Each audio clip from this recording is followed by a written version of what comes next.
Two of my favourite times of year are spring and summer, and that's when these are in season. Beans in pods, members of the legume family.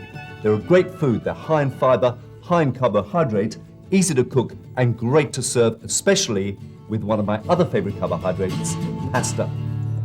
I'm going to make a bean feast, and for this I need about a cupful of beans taken from the pod.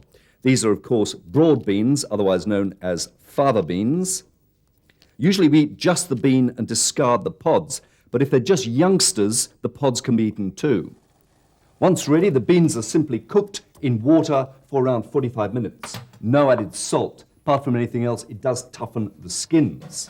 Now, beans have had something of a mixed reception through history. For the Greeks, they were a definite no-no. They were thought to contain the souls of the dead. The Romans loved them and served them up as a feast to mark the end of funerals, probably the first bean feast. For my bean feast, I like to make my own pasta, which is very simple to do. Flour and water is all that's needed to make a basic pasta. I make a well in the flour, add water, and slowly incorporate the flour from around the edge. By the way, if you're making egg pasta, the only real difference is that instead of using water, you use eggs, and the ratio is about 1 egg to 100 grams of flour.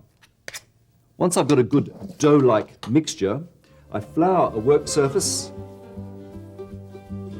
tip out the dough, and start kneading, my favourite part. It needs to be well kneaded, and just add flour if it starts to stick to your hands. At least 5 minutes, but it's great exercise.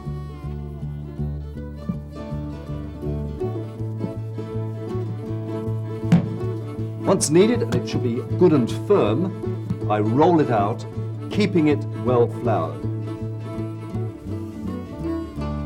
I like to use my #1 wood for this job. I find a thinner rolling pin works best for this job. You could use a piece of dowel or even a broomstick. The only thing that can really go wrong is if the dough is too sticky. If you keep adding flour, nothing can go wrong.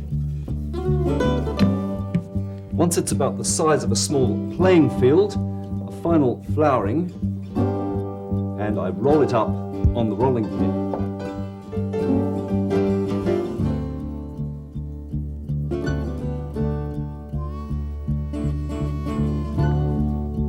Then it's put onto a board, the rolling pin comes out, and I cut my noodle strips.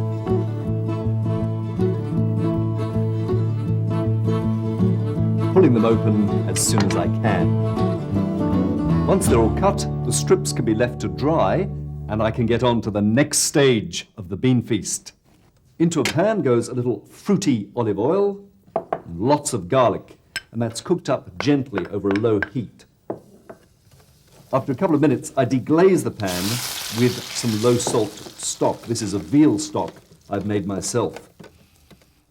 Oh, and it's bliss. When this has reduced a little, I add chili, optional, but I love it. Chili sauce, sweet chili sauce you could use. I stir in the drained broad beans, add some ground black pepper, and it's time to cook the pasta. Into lots of boiling water, to which a little salt is added, I put my noodle strips, pasta strips, and they'll only need a few seconds of cooking before they're drained